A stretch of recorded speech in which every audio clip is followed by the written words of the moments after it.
Hey guys, Aaron Cybertron Zhang here, and today I'm back with another episode of Road to Ranked, where I climb the online VGC 17 ladder and provide live commentary as I go. Just jumping back into things, of course, still using the team that I brought to the Oregon Regional Championships the past weekend, where I was able to secure first place. Going to be using this team just for a little bit longer before switching to a brand new team sometime relatively soon. If you guys are interested, I did some match analyses of my top 8 and top 4 sets from Oregon Regionals, and the finals will be posted relatively soon. I also will be posting the QR code for this team and be posting a team report on Monday most likely, so you guys can keep your eyes open for that as well. I know, yeah, I'm trying to do some extra content basically to make up for the fact that I was gone for a while and I just want to try some new stuff on the channel, so thank you guys for supporting it. Please go check out all the additional content I've been making and / will be making, and as always, if you guys enjoyed this series and Road to Ranked, please share your support by leaving a like in the video. I'd really appreciate it. Anyway, for game 1 here, we've got an opponent with Oranguru, Mudsdale, Hariyama, Tapu Lele, Arcanine, and Xurkitree. So, obviously there's a Trick Room component, and that Trick Room component is mighty concerning. Now, normally I would go Drifloon Lele, but I actually don't like Drifloon here too much. You know, it can't really burn Arcanine. Shadow Ball doesn't affect the Oranguru at all. Mudsdale is like the one thing that could really help out against. Like burning the Hariyama actually doesn't really help me out too much either. So one lead that I kind of like here is actually Garchomp Tapu Lele, because Orangurus are probably going to be Citrus Berried or Mentored, and with that I can just Tectonic Rage and go for a Moonblast immediately to double target it and knock it out. The Hariyama on my opponent's end isn't too much of a concern either. In the back, I definitely want Kartana here because Kartana is immensely helpful against the physical type attackers, or just getting super effective at attacks off. For the last one, it's really a toss-up between Metagross and Arcanine, and I think I actually like Metagross here. I haven't really featured Metagross much, but I think CB Metagross makes some sense here. Of course, by not bringing Arcanine, I do give it an Intimidate user, and that could be a problem. But one reason why I like CB Metagross here is it has the ability to one-shot pretty much all of my opponent's team if I can play properly with it. Of course, I'm going to need to avoid super effective hits like the high horsepower from the Mudsdale and fire type attacks from Arcanine, but if I can protect it well enough depending on speed, then I can really utilize that to my advantage. We actually see Oranguru and Mudsdale come out from my opponent as a lead. Okay, so with this lead matchup, I can play this two ways. I could double up into Oranguru with the Tectonic Rage and a Moonblast. Or I could just double up into Mudsdale. But obviously Mudsdale can just protect. And Mudsdale shouldn't be able to one-shot either of my Pokemon, so I think I will just double up here into Oranguru. I do have Taunt, but I think Oranguru might have Mental Orb, so I want to cover that option. And Mudsdale, if Trick Room doesn't go up, it's just going to be slower than my entire team, and that's good. So I'm kind of surprised to see Mudsdale as a lead here. But, yeah, you know... Ooh, wow, that was a good bait. Oh, okay, that works out perfectly fine for me. Because I one-shot the Arcanine with the Tech Rage here, and Moonblast should still do over 50% to the Mudsdale. And he shouldn't be able to get a return knockout.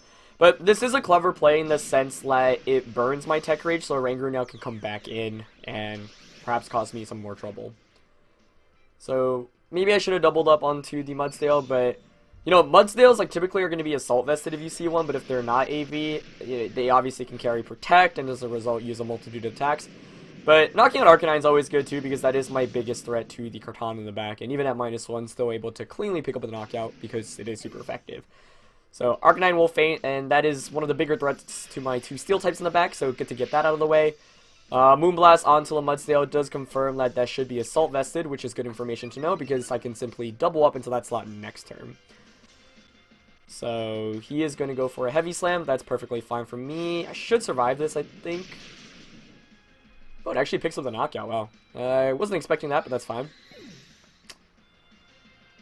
What do I want to bring in? Metagross or Kartana? I think Kartana makes more sense. Especially because I know that's AV Mudsdale at this point. So now Arcanine is, you know, not in the back, so my opponent can't just, you know, like, intimidate me or whatever. So Oranguru will come in, but that's fine. Regardless of who the last member is, if I knock out Mudsdale here, I should be able to just clean up.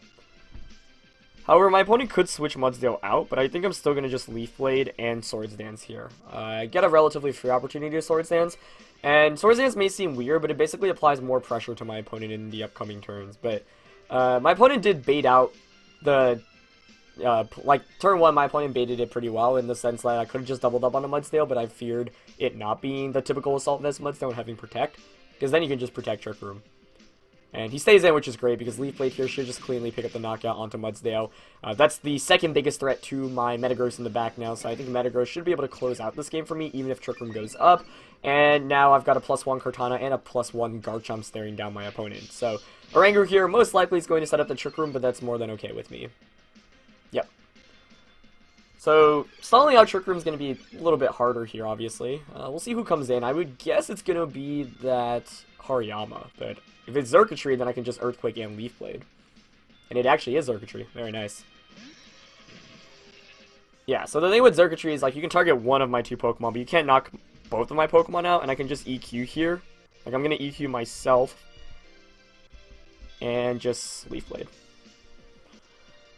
I could, like, Protect Earthquake, but Xurkitrees often have Hidden Power Ice, so that's something I'm concerned about. And I have to Sash on Kartana, so at +1 attack, I think Leaf Blade knocks out Xurkitree. Not entirely sure, though, as Oranguru actually goes for the Calm Mind.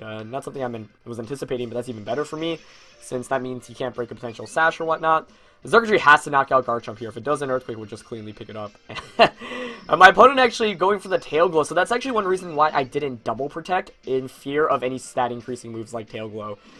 Because I know in this position, like, I don't necessarily need to stall out the Trick Room. So Earthquake will come out, will knock out, actually doesn't knock out the Xurkitree, but brings it down to its Sash.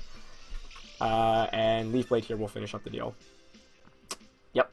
So I was actually kind of afraid of Sash Xurkitree as well, and I don't know how fast Xurkitree is, so Metagross, like, I could have used to my advantage anyway. But instead, my opponent tries to get a little bit fancy there with the Calm Mind and the Tail Glow. And if I double protected there, I actually might have just lost the game. But I made that play knowing that, you know, Xurkitree does get access to Tail Glow. And there was little reason not to attack there because I don't really necessarily need to stall out Trick Room in this game. Just because I've got the Sash on Kartana. Because, like, so I don't need to necessarily be attacking first. And I've got Metagross in the back as well. So, yeah, now I can just EQ and Protect. Didn't even need to bring Metagross ultimately, but I was setting myself up for an endgame with Metagross. So, Kartana will Protect, and Earthquake should just finish off the Oranguru. Probably see Psychic. Yep. Instantly Garchomp. So at +1, and with Psychic Terrain up, that actually does a very good amount. But not going to be able to knock me out, as EQ here will finish up the deal against Oranguru, and we will be able to win this first game 3-0. But this game could have played out a little bit differently. I think a better play my opponent could have potentially made was actually switching out Mudsdale into the Xurkitree.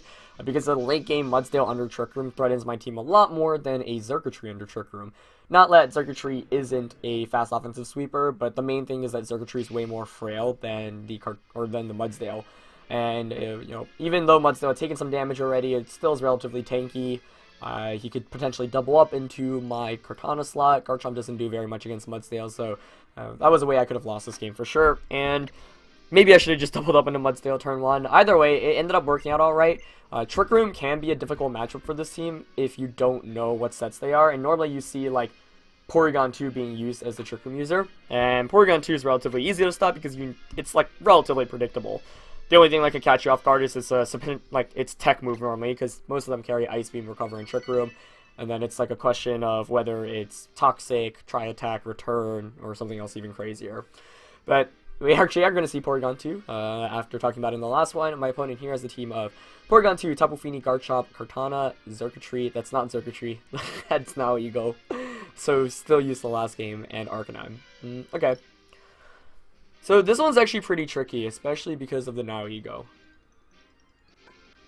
I think here, Lele Blim could make some sense, but there's a lot of my opponent's team that can potentially counter that and give me some trouble.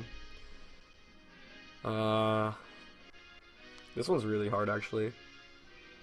I'm not going to bring Arcanine here, I think.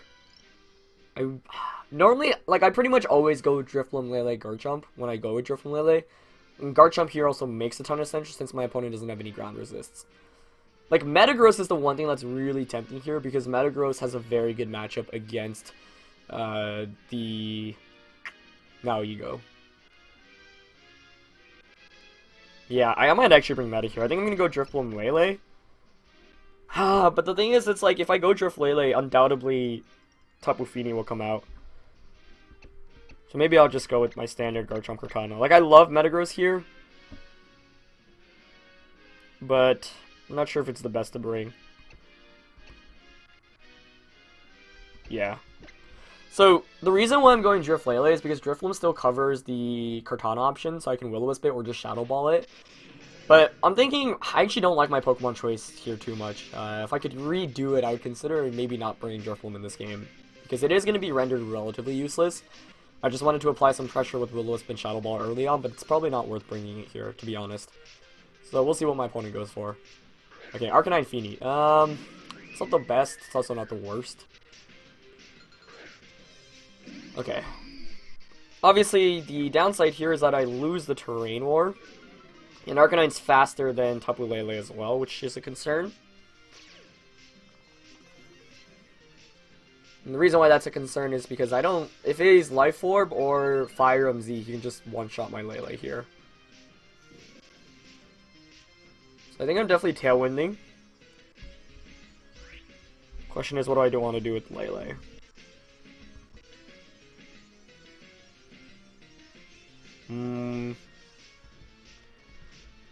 I'm gonna Tailwind, and I think I want to just Moonblast Tapu Fini here. Actually, it's probably better to Protect. I'll play it safe.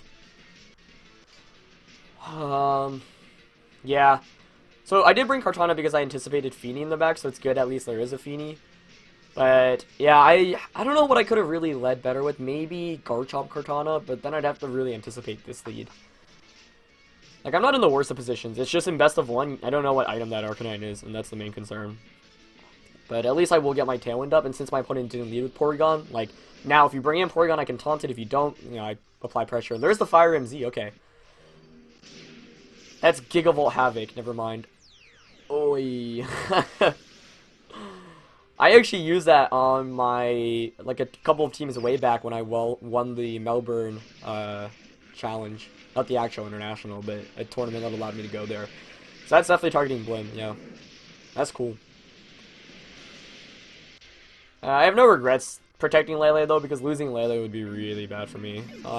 Good play by my opponent, and a Calm Mind. Yeah, so my opponent capitalizing off me potentially protecting there, which is a very smart play, but that's okay. Because I can just bring in Kartana now. Actually, do I want to bring Kartana or Garchomp? This one's actually kind of tricky. I think I'm going to bring Cart. Yeah. So, Kartana is kind of a weird switch in here, but it works out in the sense that I can just Leaf Blade. Arcanine might protect, or Arcanine's obviously not bulky, right? Like, or has the Electrum Z. So I can double up into that slot. Now my opponent could expect the double up. I could also just Leaf Blade Feeny Psychic. Sacred Sword plus Psychic covers every option though. But my opponent could make a great play of protecting Arcanine just attacking with Feeny. So let's see. Yeah, I wasn't expecting the Electrum Z. Not typically the most common item on Arcanine. Typically you see the Fuon Berries, Life Orb, Fire MZ. Fire MZ actually gives Lele Blim some trouble because Lele's will be slower. Okay, Feeny protects, great. So that's good. Yeah. So this double up should just knock out the Arcanine. Yes, Sacred Sword does so much damage, actually way more than I anticipated. And Arcanine does faint here from Psychic.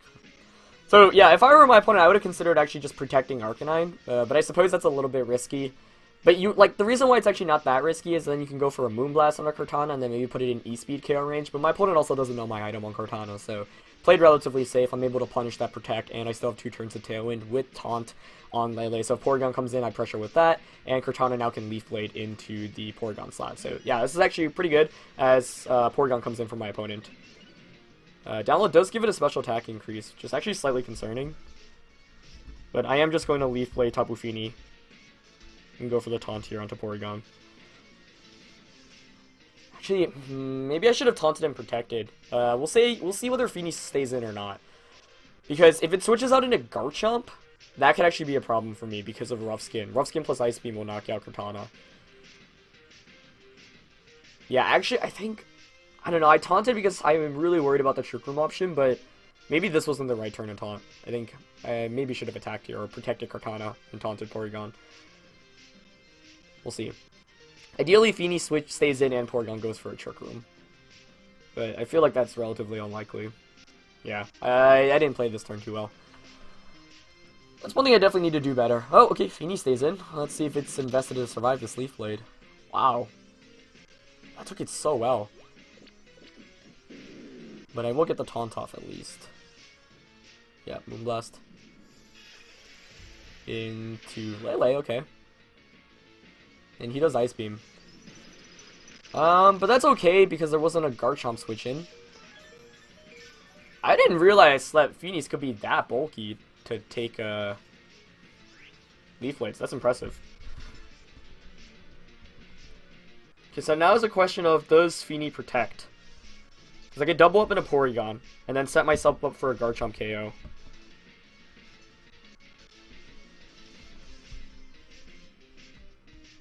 I could also protect my Kartana here. And Moonblast Porygon. Actually, I think I like that play. Yeah, actually, I should have Psychic probably. Decrease. No, actually, never mind. Decreasing special attack could matter because of the Garchomp in the back. Yeah, so good play by my opponent last turn. Not going for a potential Trick Room either. And I certainly wasn't expecting Feeny to be that bulky. Kartana protects. Let's see if Feeny does protect as well. Okay, good. Yeah, so this is pretty good because I will do a lot of damage to Porygon, around 40% or so. Oh, wow. Critical hit and a special attack drop. That's pretty fortunate. And he's going to Ice Beam. Yeah, into Detect. Perfect. So that was actually a pretty fortunate crit, and that puts me in a decent position now. So Tailwind peters out, but that's fine. Like, I'm still worried about Garchomp being the last one on my opponent's end. But I can just Sacred Sword Porygon now and Moonblast. Tapu Fini. Yeah. Like, I wasn't going for a critical hit there. I was going to put it in KO range from a double target. Or just Leaf Blade Moonblast. I think Porygon's still taunted this turn, right? So, even without it, like, my opponent has to switch one out and basically get the other knocked out right now. Or take a double knockout. But you would think something's going to switch out. The thing is, not much can really switch in even safely right now. And actually, one thing I also need to remember better is when Z moves are used. So, okay, Feeny goes for the double. That's pretty much going to lock up the game, I think, for me here. Sacred Sword should be able to knock out Porygon. As it does, yeah. So, yeah, the special attack drop obviously not mattering. The critical hit could have helped me out. I don't think I was in a position where I 100% needed it, but that all but, like, locked up the game for me pretty much, especially with my opponent not making any switch outs here. Given that my opponent didn't switch out, I'm thinking maybe now Ego's the last one. And it was like Garchomp was the one I was most afraid of, but I guess the Garchomp's not as threatening because there is no fear of Tectonic Rage. So, it is actually the Garchomp as the last one, okay. And given that, I'm just going to Leaf Blade into Garchomp and Protect here to still make spread damage. Like, there's no reason to just lose both of my Pokemon to an Earthquake right now. He could have... If he's Scarfed, he loses because he's not going to be able to knock out my Garchomp. Oh, he actually is Scarfed. Yeah, so...